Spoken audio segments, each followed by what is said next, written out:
Do you remember a show called Hattitown? I I do. Now that's really old, right? Yeah, it's really old, man, and Yeah, that's yeah, yeah. I do remember do you that. remember these characters? They all wore hats Yes.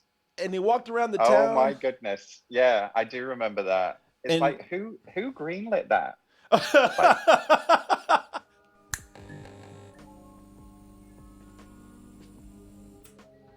Hey everybody, how you doing? Corey Coleman here. It's the middle of the day, so you know what that means. It's another double toasted interview, and this is someone that I'm excited very much to talk to because I've admired many of the films that this studio has done, and I actually really enjoy this film that this person has co-written and directed. And I have the privilege today of talking to Mr. Chris Butler, who was I was about to blow his ears out a little while ago. I hope that's a whole lot better now. yeah, it's all good now. Oh, well, first of all, thank you for being here and talking to me. I know that things are probably ramping up for you for another project and also for the re-release of a certain film that's coming out. If you don't mind, I've been told to make sure that I promote this, and I want to because this is the anniversary of ParaNormal. And what? How many years has this been out now since it premiered? It came out in 2012. I mean, it feels like a lifetime ago. I think it was 2012. Yeah. 2012. So, Well, this upcoming Tuesday on November 16th at 3 p.m. and 7 p.m. Now, those are local times for certain cities. Uh, this will be presented in select theaters nationwide. And in addition to showing the movie, they'll be featuring exclusive content that shows the creative process behind this film, ParaNorman, and other Laika features. And, I got to ask you, so being that this is a movie that's somewhat it is a horror movie. It might be a horror movie for the family or for kids, but this is a horror movie. Did you guys try to go for a Halloween release at first? I think it was discussed, but it wasn't so much about the release date for us. I mean, the setting in the movie was that was already baked in. So I think we were just at the time we were just looking for the best release date we could possibly get. But it's what I like about it is that it has since become a Halloween classic in a way. I enjoy the fact that every year comes around and people talk about ParaNorman again because I think it's perfect for this time of year. Put it that way. Yeah, this is one of the movies that you start to hear about. It seems like Halloween is being taken over by stop motion. You have The Nightmare Before for Christmas.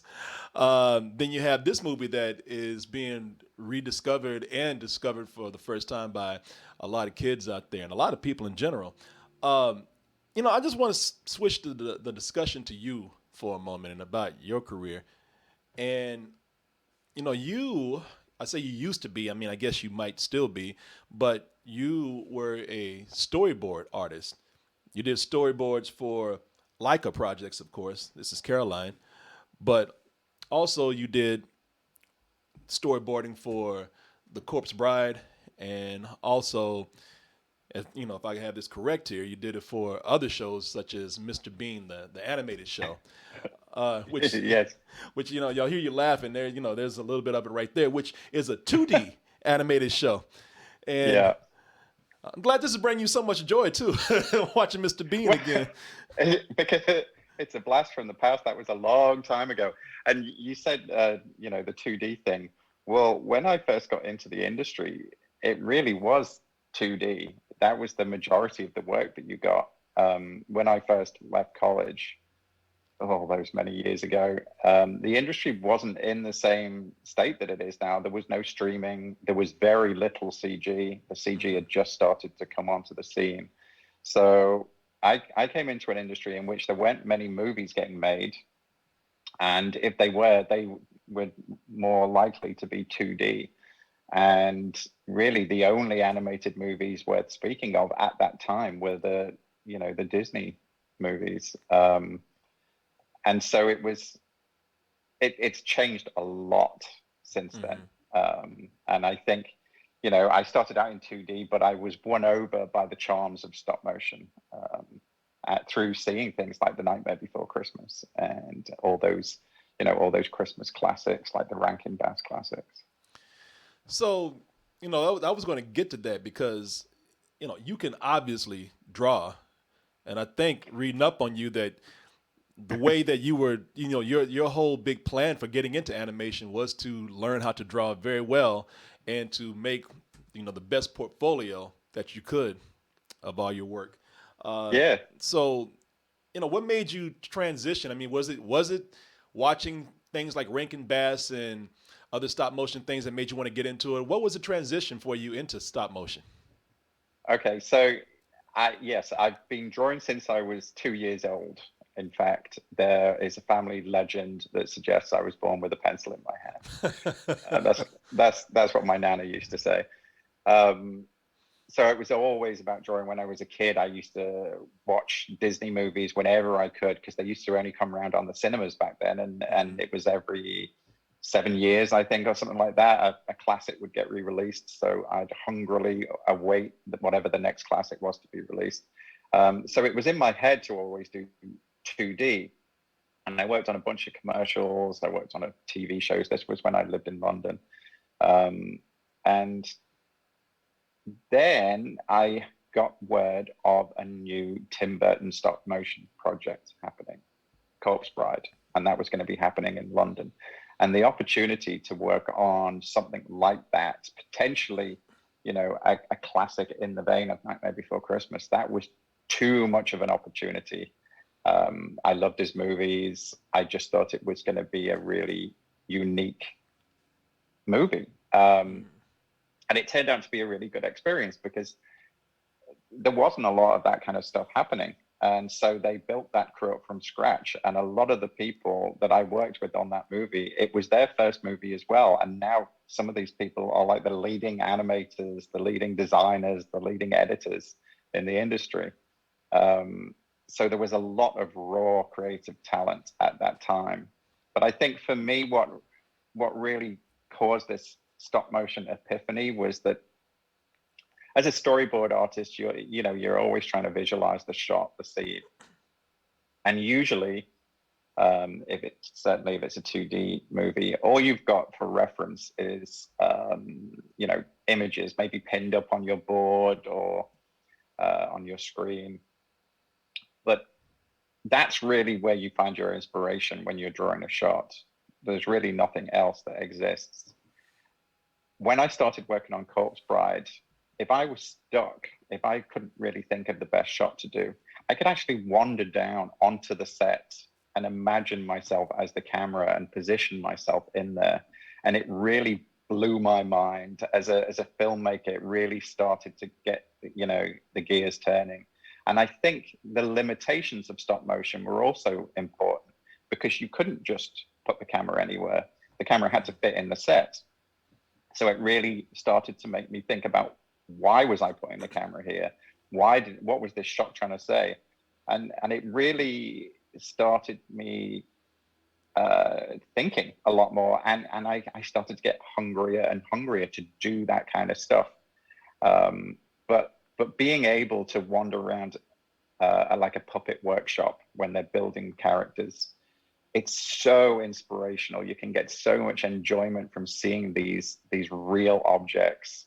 And then you run back to your desk and start drawing again. So I think it was the tactility of it that won me over. And since then, I haven't actually gone back. It's been stop motion ever since. Yeah, and to let people have an idea of just how tedious. Tedious might be the wrong word because tedious is the wrong word because that insinuates that this is boring and is something that you do is work that you don't want to do. You obviously love it, and it is very hands on, but it does require a lot of patience, and it is a very very long. It's a time consuming process. I'd like to show people just a little clip here of some behind the scenes of ParaNorman because we're talking about when they have the event coming up, the re-release, they're going to show some behind the scenes. And this is, I don't know if this is some of the stuff that you'll see, but it definitely will give you an idea of, again, just how detail oriented and time consuming this process is. And then the shot that moves has to be moved by somebody. So you start with a puppet that has a little metal skeleton inside, so you can pose it and it'll hold its position. And you move it slightly, you'll take a picture, you move it a little bit more, take another picture, and when you knit enough of those individual pictures together and play them, it looks like the character's brought to life. You know, I have a theory here about stop motion in storytelling, and since I have you here, you're the perfect person to answer that.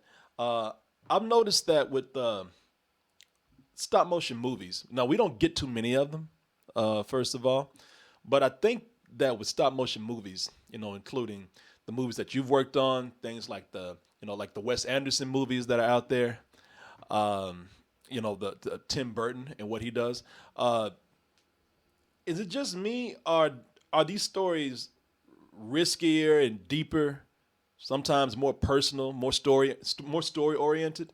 You know, and the thing with me, the reason why I think that is because I think that stop motion is such an involved process that it also pulls in the storytelling process with it, where you know you take your time with that aspect too. Is that just me, or is that something you notice also? I think you've picked up on a few things there that, yeah, I think there's some merit to that. I think you said risky, and I think maybe that's true. There is certainly an irreverence, I think, with a lot of stop motion content. Maybe stop motion is willing to take a few more chances because it is a little bit edgier, not quite as mainstream.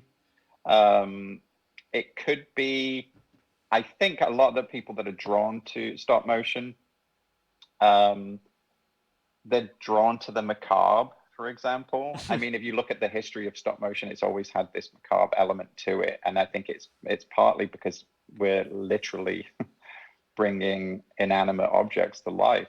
There's something ghoulish about that. There's something almost necromantic about it. So I think that's maybe part of it. I think, you know, I know a lot of people working in the industry in all the different mediums, and I think anyone who takes on creating or directing a movie, what they're trying to do is tell the best possible story, regardless of whether it's stop motion or CG or 2D. But having said that, I do think, yeah, there is a flavor to stop motion that's maybe a little more out there. And I certainly have been able to take risks that maybe I wouldn't have been able to take in other studios. That's true of Laika. I think that Travis has always been very much director driven. He believes that the movie should be the director's vision. And so that enabled me, even on ParaNorman, you know, the first time I directed, it enabled me to take some chances that maybe I might not have been able to take somewhere else. Yeah, and that wasn't meant to, what I said, to belittle anybody out there who No, making movies or anything like that. Only look at something like, you know, Isle of Dogs. There's a movie about, you know, talking dogs on, you know, that's kind of an Akira Kurosawa type thing, take on that, and it's a PG-13 movie. You know, I say this with what you've done also because, you know, when I say taking risk in storytelling, I mean, you know, it's pretty well known that for people who are fans of ParaNorman, that this movie is done a couple of first in animated films. You know, since we're talking about storytelling, we'll just go ahead and get to it. And I'd like to actually ask you about some technical things about the movie too. But, you know, for everyone who has watched the movie, we all know about the big reveal about one of the characters in the movie being gay. You know, Mitch, who was the big dumb jock, which it did get everyone in the film. We all thought that Mitch was straight and Mitch was going to be, you know, getting the cheerleader by the end or whatever. But, you know, he had one of the biggest reveals in the movie. So I was thinking maybe we could catch a movie sometime. Nothing scary. That sounds great, Kathy. You know, you're gonna love my boyfriend. He's like a total chick flick nut. We kept like, oh shit. But you know that was something that was not done in a family animated film before. Right? I don't know for any kind of theatrical animated movie in a while.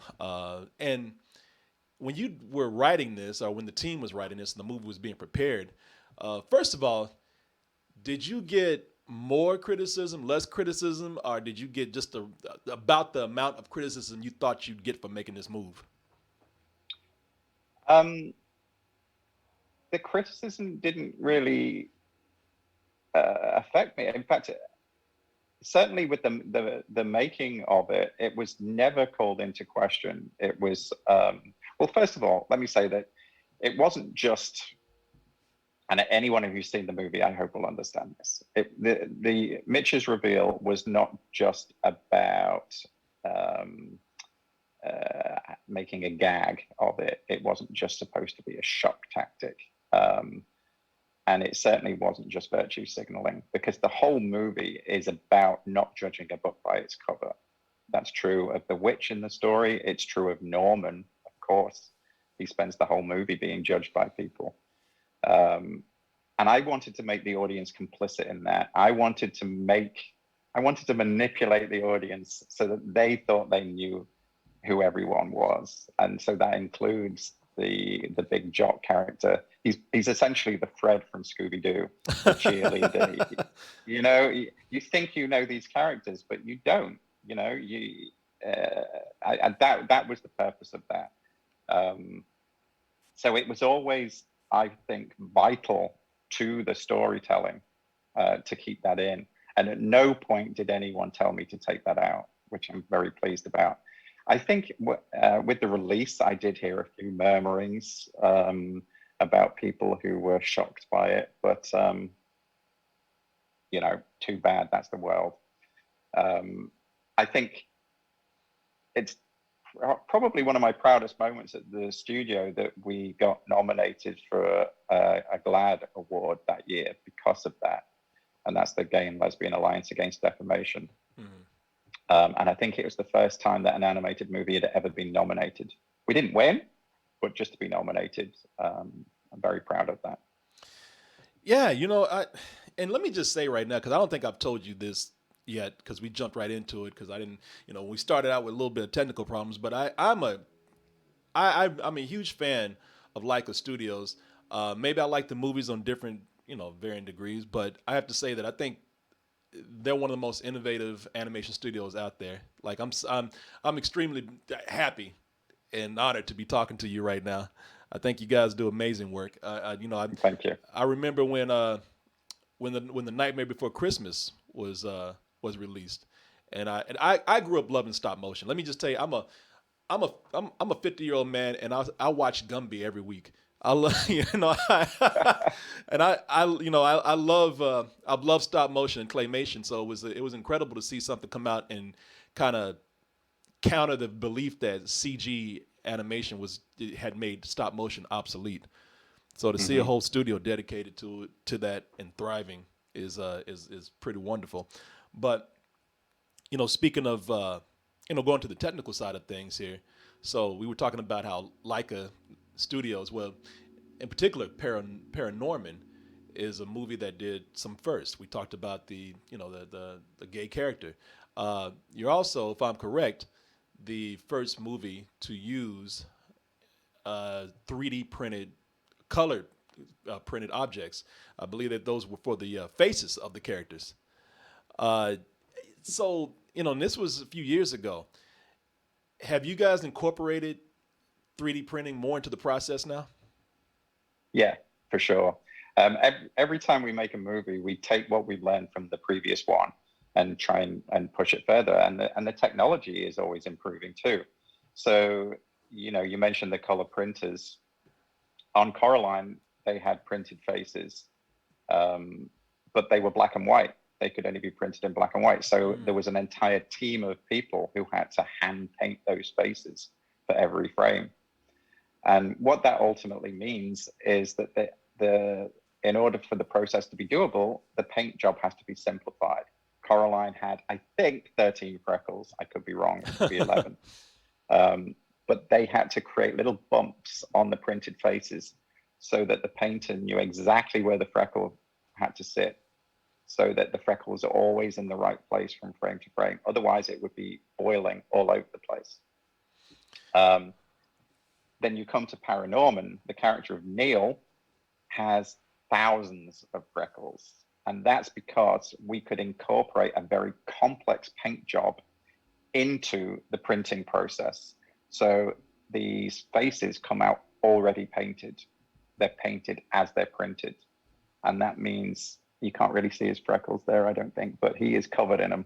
It just means that it unleashes you creatively in terms of the complexity and the nuance that you can then put into the faces. I think even from that frame that you just showed, you could see the real subtle paint strokes for the blush, the different colors, the different, it's very, very complicated work.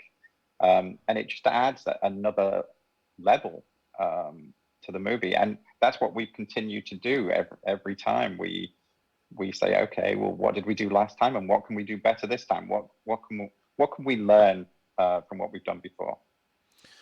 You know, since we're talking about the technology here and how, you know, it's becoming, you know, your work is becoming a little bit easier thanks to technology out there. Okay, all right. Maybe not easier. Don't mean to make it sound like, you know, this is something that, because it is a very hard process to do. What would be the word? Streamlining a little bit more?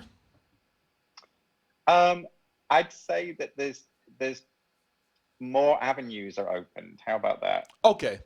All right. Well, since we're talking about avenues, since we're driving down avenues right now, could technology, because now we're talking about how you don't see stop motion that often theatrically released. And you tell me if I'm right or wrong about this. I know that for one, it's just the long process of doing it and how long it takes to make that movie. Do you find that Hollywood or studios, do you find that they're resistant still to this, or are they more receptive of it now? I mean, I guess it comes down to money, no matter what, right? Yeah, always. And stop motion movies just don't make that kind of money. They never really have. I'm not exactly sure why that is, but hopefully, you know, what excites me these days is the change in the industry that has been brought about by streaming, because suddenly you're looking at audiences in a different way. Mm-hmm. The old system is about getting bums on seats for the opening weekend. And if you get those bums on the seats, then you maintain a certain number of screens the next week, and therefore you can make more money. If you don't get the bums on seats, the movie disappears very quickly. Streaming doesn't work that way. You have a captive audience. So I think you can approach these things differently. And I think even if you just turn on your TV now or tune into whichever streaming channel, the amount of different kind of content that is available now is staggering. And I don't just mean in terms of numbers. I mean in terms of style. The stylistically different content that is out there now is just amazing. It's the kind of stuff that I used to dream of. And you can only get that through streaming because it can cater to a more niche audience. So do you think that a combination of technology, making this, you know, again, you choose the word, but streamlining the process a little bit better, and also streaming, do you think that this might allow us to see more stop motion projects out there? I hope so. I hope so. I mean, I don't see why not. There's certainly a lot of stuff happening in the industry right now, or it seems to be. You know, whenever in the past when we've crewed up on projects, if there's been another stop motion movie happening at the same time, you struggle to find people to fill the positions. Mm-hmm. because our pool is pretty shallow. There are not that many people in the stop motion industry. So hopefully that's changing again. Hopefully there's more content out there, and that means more people getting into it. I am very, very hopeful about the future of stop motion. I think that there is enough love for it, and it's creatively, I think it's incredibly rewarding. Hey, there's those freckles you were talking about right there. Yes, there he Damn, is. damn, those are a lot of freckles, man. I'm sorry I wasn't able to show them before, but yeah, I see what you mean. Well, let me ask you this is probably something that you don't want to hear, but Uh-oh. okay. So that's not that bad though. It's not that bad. It's not even anything that exists right now, I don't think. Or maybe it does. But Okay.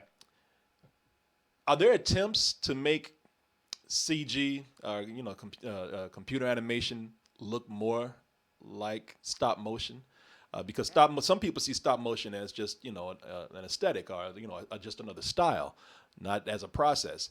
And they love the look, and they said, well, it'd be great if we could take computers and just mimic the whole thing and not have to worry about all the work and all the all of the space it takes up with all the tangible things that are there. So I mean, is that something that's in the process? Are they doing that, or is that something? Would you be open to that? Yeah, of course. I think it's already happening. Like you say, it's you see it everywhere. I think because there's something about the aesthetic that's so appealing, and I think it's tangibility. That's what it comes down to. There's something tactile about seeing real light on real objects. And I think it touches on your childhood, playing with dolls, imagining them come to life. Mm-hmm. There is something really magical about that CG is constantly trying to emulate real life. And part of real life, I think, is the mistakes, the idiosyncrasy. It's when we have in stop motion a costume that's being made by hand. There's all these individual fibers. There's all this stitching that's not perfect. And I think there is something about that really touches people who see it. And so as an aesthetic, I think a lot of people have embraced it. You can see it in DreamWorks Trolls movies. There's a definitely that tactile thing to that. More recently, there was the Willoughbys on Netflix, which definitely leaned towards a stop motion aesthetic, even though it's a CG movie. Mm-hmm. I have no problem with any of this. I don't like looking at stop motion as like this nostalgic novelty that has to follow certain rules, otherwise it doesn't count. I'm all about embracing whatever technology we have to put the best image on the screen. And to be honest, our movies are predominantly stop motion, but there's an awful lot of digital work goes into them as well. Certainly in ParaNorman, there's huge crowd scenes that no one in their right mind would ever animate stop motion, because you just couldn't do it. We would still be animating ParaNorman now, 11 years later. So what I like about what we're doing at Laika is that we will embrace technology to try and better the end results. Aggie is a good point to bring up. Aggie is like the villain, if you like, of ParaNorman. She's the child witch ghost. And when you eventually see her at the end of the movie, mm-hmm. she is a combination of a stop motion core puppet with printed faces. There is Laika Studios. Sorry. Yes, that's me. Yeah. There is 2D animation. There is CG animation. This puppet is wearing a CG dress. There is electricity coming off her head that was originally inspired by hot glue sculpture. And yep, there it is. That's good. And even blowing ink with a straw. We threw everything at this character. And what I like about it is that when you see it on the screen, you're not quite sure how we did it. You're not quite sure, is that a puppet? Is it CG? I like that you don't know. That's part of the magic of movies. What I want is something on the screen that is compelling and draws you in, and that you look at it and say, wow, that's cool. And so I'm happy if that's stop motion, CG, 2D, whatever. Nice. Sorry, I didn't mean to throw you off there for a moment. A video had started playing that had Laika Studios on there while I was looking up. Okay. When I was looking up Aggie right here. So, I've got to say, you're really quick with with bringing those images up that are relevant to what I'm talking about. I'm impressed. oh no, thanks, man. I've been doing this for a while. I always like to since this is such a visual thing, which you can recognize. I like to have the visual right there as soon as possible if I can get it. Yeah. I had to, before we finish here, I need to ask you about, just your personal life. You're such a talented person. You're multi-talented, and as I said, it's I think it's a blessing to have the kind of patience that you have. Not everybody can do stop motion. It requires a very special kind of person out there. I mean, let me ask you about stop motion animators in general. Do you guys and women out there, are you just patient people in real life? I mean, are you good with kids? Are you well mannered? Do you not get mad at people easily? Oh, no, I get mad at people. No, first off, I am not a stop motion animator, and I couldn't even begin to put myself in that position. So I think that is a different breed entirely. It takes a very specific kind of mind to do that because of the amount of patience it requires. And it's not just the mind, it's really physical as well. They're contorting themselves in these awkward positions for months on end under hot lights. It is a thankless, slow process. So yes, I think it does take a certain type of person. They're probably more patient than I am. But I'm in awe of them, to be honest. What they can achieve just with their hands and an object, it's magic. Okay, that's interesting. Now, forgive me. I thought that you were a stop motion animator. I know you're a writer and director. I was a 2D animator. That's how I started. So I started out Ah. doing character design and 2D animation a little bit, and then I got more and more into storyboarding. But I've never animated a puppet, and I never will. No one needs to see that. Well, that is interesting. So, can you tell us about being the role of a director on a stop motion animated movie? I think it's see, I panicked about this when I first started on ParaNorman. I was like, I don't know whether I can do this. But there was an epiphany for me, and that was, I think I was standing in a room early on, and it was full of all the department heads, and all of them had been in the industry longer than I had. All of them knew more than I knew, and all of them were kind of like staring at me, wanting answers. And I was crapping myself. I was like, I have no clue what I'm doing. But then, there's the realization that the questions that they're asking you, they're not technical questions.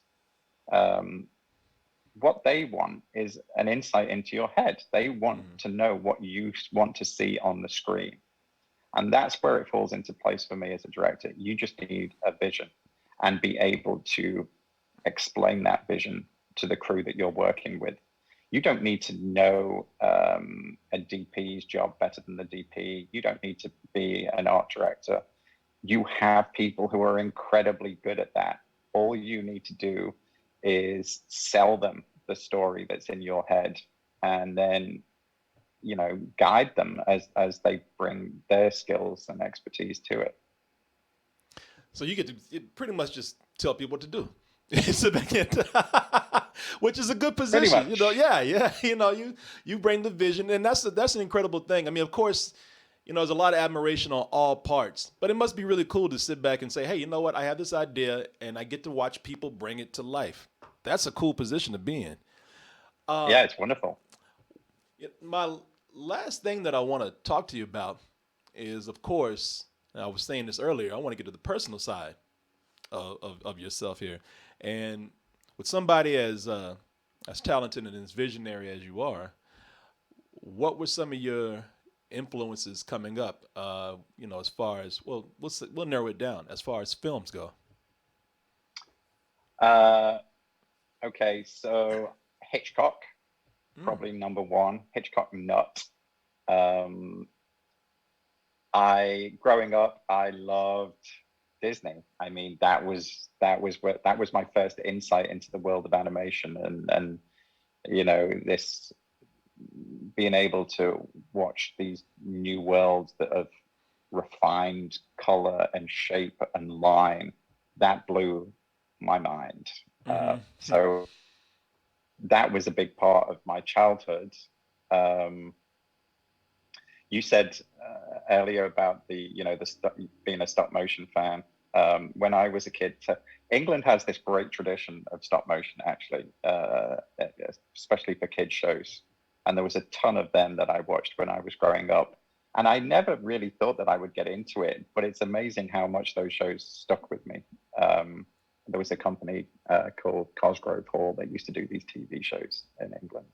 So stuff like that. But in terms of film, yeah, it's Hitchcock, Coen Brothers, another one. Huge fan. And horror movies. I love horror movies. The good and the bad. Yeah. So when you say the bad, what do you mean by that? I will watch any old schlock. Anything. Doesn't matter how well made it is. I think there's something really cathartic about horror. And I find that very enjoyable. You know, if you're feeling stressed, you can just put on a horror movie and go and watch someone else having a rough time instead. Man, you know what? A couple of things I think you and I may have in common here. One, I used to just watch any kind of horror bullshit coming up, man. I used to go to the video store. If it had a creature on the box, you know, if it had blood on the box, I would rent that. And my mom, you know, I was like 11 and 12, and you know, God bless my mom. Maybe she should be committed for this. You know, she let me just get it, man. Also, you talk about how stop motion was so prevalent in on television in Britain. I used to watch a show called Pinwheel when I was coming up, when I was a kid. It's a show that they show here in America on Nickelodeon. And they used to show all this stuff from around the world. And they used to show, I think, a lot of stop motion from Britain. And you talk about how you used to love these things coming up. Do you remember a show called Hattitown?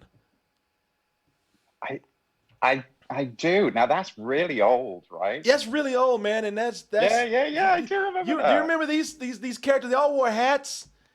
Yes. And they walked around the town. Oh my goodness. Yeah, I do remember that. It's like who greenlit that? Let's make a show where all the characters are hats. I don't know. There was another one. Go ahead. There was another one called Charlton and the Wheelies that was around when I was a kid, and it was a dragon who was whisked off to a world full of characters who went around on wheels. And at the time, I just thought it was the most cool thing ever. And then as you get older, you realize they only put them on wheels so they didn't have to animate their legs. How disappointing. This is it right here, right? Yes. Jump in, we'll take you for a spin, show you round the wheelie world. Hop on its fun, so come along and take a look. What the hell was going on in Britain at this time, man, with all these crazy shows? That is awesome. I never saw that. I'm watching this today after we're done here, man. That's awesome. It's pretty good, and they've all got amazing theme tunes. Yeah, they do, man. I'm excited about this. Well, you know what, man? This is I don't want to take up a lot of your time. I mean, you know, I know you guys probably have some other projects coming up. I know that there's one on the horizon, at least that I read about. Are you guys still working on Wildwood? Yep. We are working away on that. Excuse me. So I finished the scripts for that a while ago. That was great opportunity for me because it's the first time that I was adapting someone else's work, adapting a book, a series of books. So it was a lot of fun to get into that. I think it's an amazing world. And from what I've seen, what little I've seen, it's going to be absolutely jaw-droppingly stunning. So I'm excited about that too. You know, you seem very excited about this, and you're talking about how stunning it's going to be. But you also mentioned earlier streaming versus theatrical. Would you love to see this go to the big screen, or would you be cool with this going to Netflix? Whatever they decide, whichever direction they decide to go in, I'm good with it. There are pros and cons on both sides. There is something special about seeing your work on a big screen. I can't deny it. But the landscape's changed. There's all kinds of different things that have to be considered now. So I'm not actually sure, but I'll be happy either way. Well, people, this has been a complete joy for me to talk to Mr. Chris Butler over here. And he is co-writer, co-director, overall writer and director for many projects, but co-writer and director on ParaNorman, not stop-motion animator. We got that straight. And you can see ParaNorman on the big screen again, November 16th. We're going to have that on a Tuesday, 3 p.m. and 7 p.m. Again, check for local times there. And this is going to be a limited event again next week at limited theaters. If you're a big fan of this, go check it out. And if you haven't seen ParaNorman, please check it out. I got to ask you one more thing, though. What do you think is the big driving force behind people, and especially kids, discovering for the first time ParaNorman? I think it's a real thrilling movie. It's like a roller coaster ride. That's what we set out to do. We wanted to kind of nod to all those amazing movies from the 80s that I grew up with, like The Goonies and Ghostbusters, and it's a little bit scary, it's a little bit funny, and hopefully it's very exciting. I think it's exactly the kind of movie that can really open up a kid's eyes to what cinema can potentially bring. Nice. Well, hey, thank you very much. I look forward to whatever Laika Studios is putting out, as always, and I appreciate the time. Thank you. Thank you so much for having me. We'll close things out here, but another interview wrapped. I hope that went well for you. I certainly enjoyed sitting here and learning about these people and the processes behind their projects, and I hope you did too. So we are going to be on our way. I got to get out of here. I got to go out of town right now, but I'll try to replay this video for anybody who hasn't seen it. Hopefully be edited a little tighter, and we will see you on whatever interview is up next. But remember, I always tell you this, no matter what's going on, no matter what show we're doing, no matter who we're interviewing, no matter if we're streaming or not, no matter whether I'm awake or asleep, I'm always open to you. I am completely yours. So don't you ever hesitate to email me, and you can do so by kcoolmans@gmail.com. That's KCOOLMANZ@gmail.com. You email us with any kind of questions, comments, compliments, insults, input, and or advice. Hit us up on the social medias, Instagram, Twitter, and Facebook. Copy all that information down right there. Memorize it, love it, but you gotta use it. Otherwise, it's nothing. It just sits there and just dies. Don't let it do that. Use it. Get in contact with me. And you can also reach me and the whole crew here in Austin, Texas, but you gotta warn us first. Be polite. Give us a heads up so we can make time for you. Email us with that heads up at kcoolmans@gmail.com and let us know if you are coming to Austin, whether you're moving here or just passing through. Let us know so that we can clear our schedules and make plans and hang out with you. All right, everybody, that is it. Thank you again for watching or listening to this. Good night, good morning, good afternoon, good evening, whenever you are watching and listening to this. Goodbye and stay toasty.